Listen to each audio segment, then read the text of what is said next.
Hi, and welcome. It's Michigan's AutoTalk Podcast. This is episode 54.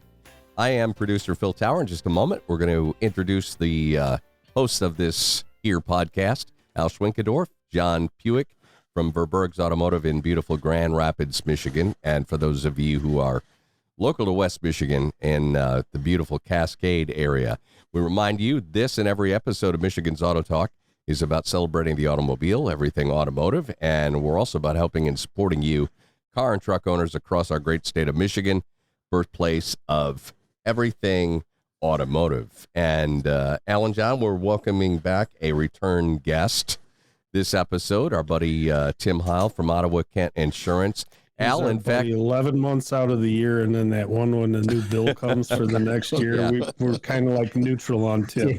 Well, wait a minute, though. Oh, really? Whatever. He does what he can for us. Yeah, but you know what? The necessary evil. We got to start with this on this episode because it's going to be timely.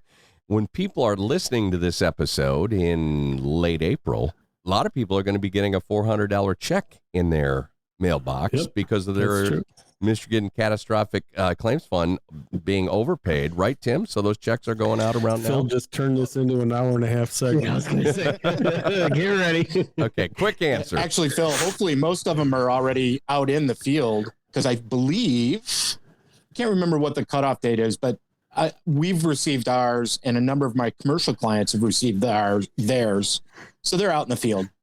They've been releasing them since end of February, 1st of March.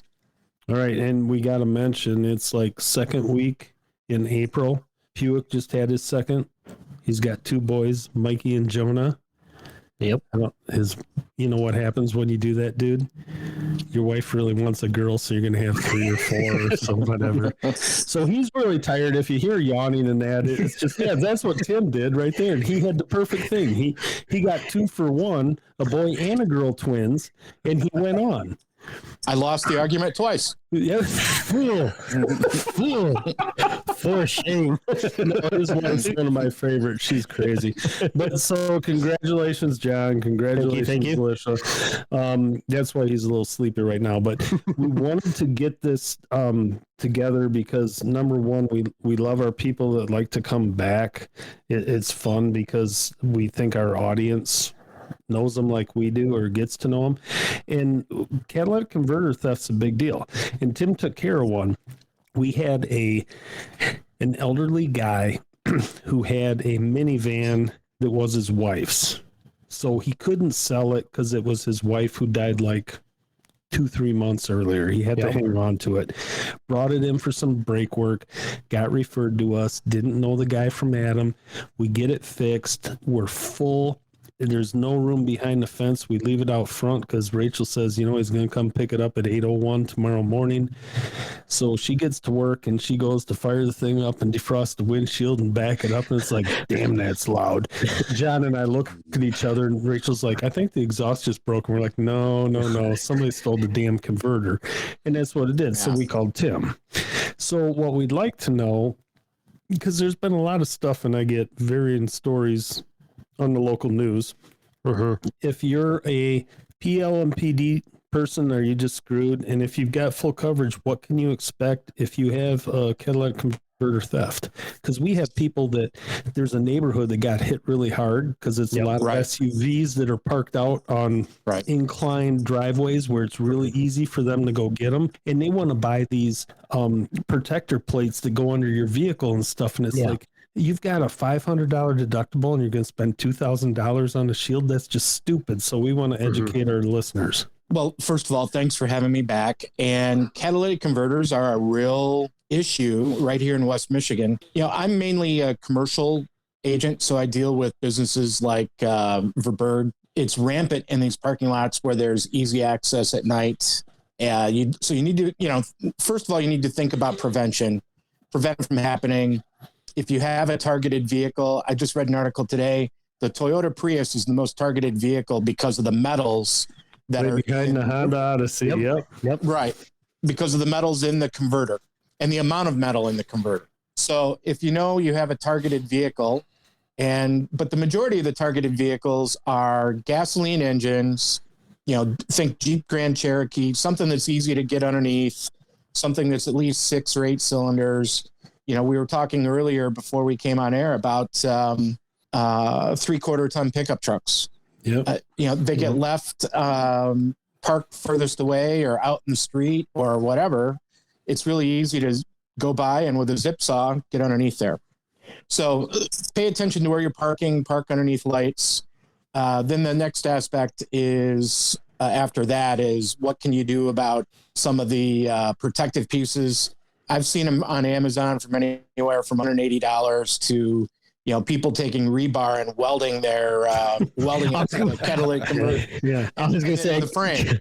I've got a buddy that's a welder, and we were joking around. He's like, "Yeah, I'm not really joking." He sent me this little picture of him welding up basically a cage around the cat, and I go, "Okay, well, whatever it takes." That's a defensive move. I'm more of an offensive person. So let's say I go out in the morning because I'm too lazy to weld that bar underneath my truck, and I started up and it's loud as heck, and I call you up. What are you going to tell me? How does our automotive insurance come into play when we have a catalytic converter theft? So you need comprehensive coverage in order to have the policy respond, because it's a theft and vandalism type of claim, which is covered under that peril. It's not covered under collision. Okay. So if you have a liability only policy, you don't have any coverage unless you're parked at Verburg's or some other upstanding put it on us. Yeah. Thanks a lot, man. It's going to, step in because it's in their. No, we get that, but I've always thought we've had very few problems throughout the years. But I've been there for 40 years, so there have been some, and there's been tit for tat. Yep. There's a lot of them where the customer's insurance just handles it, and that's it. It's done. And when that doesn't work, we try to see what we can get out of ours. And that's just the way things go. So if you have comprehensive insurance, pretty much they step in and will take care of it.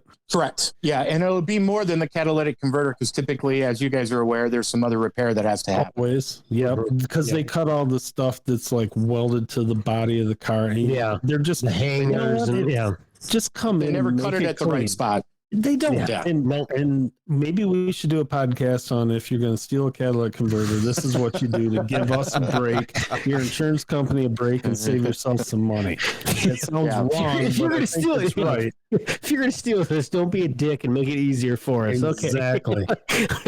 Okay, so the next thing we got to talk about is fuel theft, because as soon as gas went from whatever it was, 3-something to 4.28, it was like the people attacking the gas lines in Mexico. I mean, you got people that modern vehicles you can't siphon out of because of government regulated rollover valves and this and that and everything else. And the thieves are easy. They're like, we take sawzalls to get your catalytic converter. We can go to Harbor Freight and get this thing called a gas trolley. It's got 4 wheels and a handle like a wagon, and a big thing you can open up and fill with used oil or gasoline.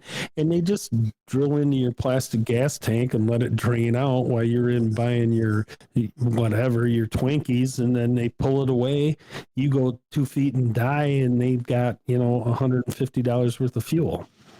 Right. So if you think about what most people carry as again, this is a comprehensive claim, not a collision claim, not a liability claim. It's typically going to fall beneath most people's deductibles. So most people are carrying a $100 comp deductible, a $250 comp deductible, a $500 comp deductible.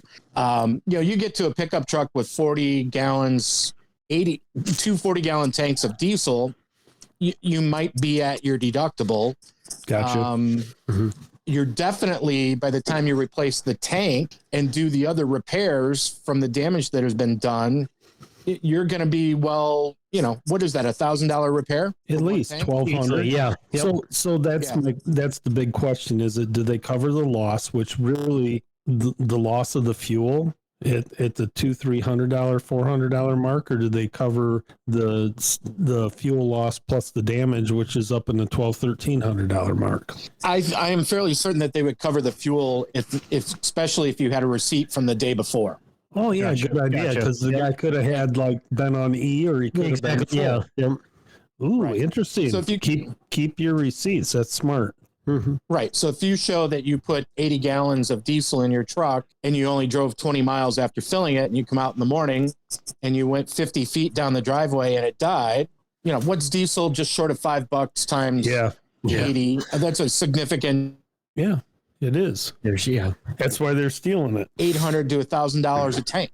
Good info. Yeah, keep the receipt. I get it. I didn't think of that. I mean, it makes sense, but I would have never, I always do just because it's me, but I wouldn't have thought of. Well, right. And it's like record keeping. I'd rather have them come steal it than spend the money to protect against them doing it. I got a question for you guys. How in the world do people with a saw or whatever kind of tool they have to yank that catalytic converter out, how do they get underneath the vehicle and do that? Or are they jacking it up? The one that Tim paid for that we had on camera at our shop was the guy cased the neighborhood. He went around the corner. He looked. He came back, and I forget, it was like a Kia or a Hyundai wagon, which much like Honda Odysseys and that, they have a very, very large, because they have room for it, catalytic converter. He backs his car in, not knowing, maybe knowing this, but blocking our camera from what he actually did. But we can see him taking the jack and a cordless sawzall out of the back of his vehicle. He jacks it up. Cascade goes to sleep about 8:30 at night. I mean, the liquor store closes down at 9 because there's just nothing happening. So he's out there at 2:30 in the morning, all by himself, nicely lit parking lot with no traffic. Yep. Zing zang, 3 minutes. He cuts it off, drops the jack, throws the stuff in the car. My biggest problem is how they sell it.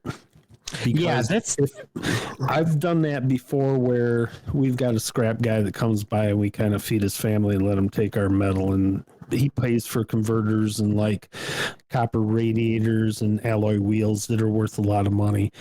But one time it was all stocked up, so I had my son fill up the back of my truck, and I went down to Pando's to sell it. And I mean, they take your driver's license, they take your fingerprints, they take everything. So I don't know if these people are smart enough to break it down, or they sell it to somebody who breaks it down into pure metals, or just what they do. I see a hard time getting rid of it. It's got to be like a dark or like a black market deal, because I mean, you see you see something like, okay, here's a part or a cat where it's got the flange, or it's part of the manifold, versus it's been clearly cut at a really weird angle and it's not clean or anything like that. And so there's whoever is buying them is knows what they're somebody's got a little smelter somewhere. Yeah, exactly. Separating it. Yep.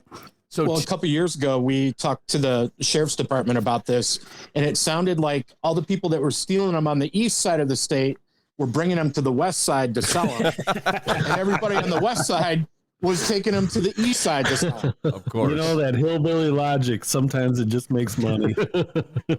Tim, how do car owners, if they have a catalytic theft on their vehicle, how are they typically reimbursed? This is not a common thing like a car deer crash or something like that. How do the insurance companies look at something like this, and how do you file a claim for something like this?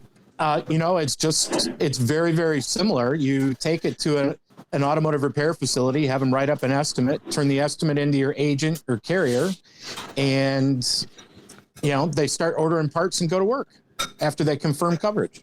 So it's unfortunately it's become very part of our typical course of the week. I'll have a number of these types of claims on a Monday. This vehicle sat out over the weekend, didn't get picked up. Yeah, because the thief has a job during the week. It's just what do they call that? A side hustle. Just go out on weekends and steal cats.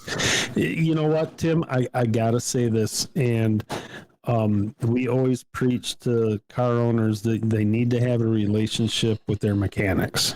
And when you do that, the mechanics know you and what you need out of a car and everything else, and that benefits everybody. I think the exact same is true with an insurance company. People will go, I know people who bounce every 9 months. It's just like, oh, they're going to up me next year. I'm going to go find somebody else. And it's, you got people like you who can shop from many different people and get the best we can. But the importance of having a relationship with your insurance person makes this really smooth, because we got this one and I'm like, holy shit. Oh, sorry. We're losing $1,500, right out the door right now. Talk to Tim, comes out, gets it handled, off we go. Somebody else, because I don't know this for fact, but I think that their performance and their claims and that are covered or followed anyway. If I had Joe Blow that I'd only know for 2 months, he could have said, oh, you're not covered, I can't help you out, and just walked on and we'd be screwed. Well, thank you. But it's the right thing to do. And we're there for you when times are good. We're there for you when times are bad. Well, and I'm trying to make you look good too. I mean, that's right. I'm kind of there too to help you guys look good. So when something like this happens, you just call and say, hey, this happened, but we're getting it taken care of and you can pick your car up tomorrow. Okay. Yeah. Worst, other than the Jaguar getting stolen,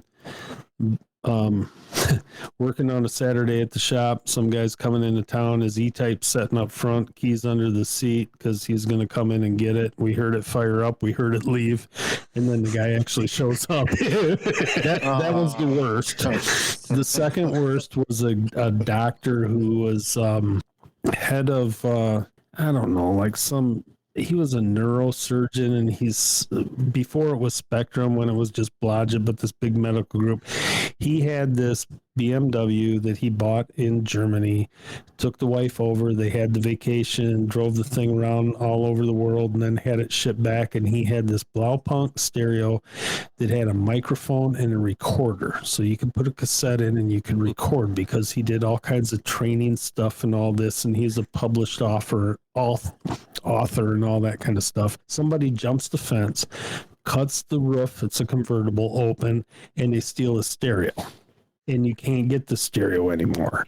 That's when you talk with your insurance guys. And here's, in my opinion, I cannot fight my insurance company, but my agent can. And it finally got taken care of. I mean, it was irreplaceable. They came up with something that was, the owner could accept and everything else, and it went from there. But it's scary stuff all around, and the law's really sketchy. Is it our fault? Is it the customer's fault? And then sometimes it's like, you don't want to call this customer up and say he's going to have to claim it on his insurance, when you rolled it outside and left it overnight. So we're just big on, we think, just like mechanics, I think you ought to have a good relationship with your insurance agent. I think that's pretty much the biggest thing, is that relationship, because then you know what you're dealing with, who you're talking to, and it's not just this random out of the blue call, hey, press the 0 type, to talk to somebody type deal. Yeah. Or at least when it's a no, we're not going to cover you, they let you down easy. And yeah. Very well said.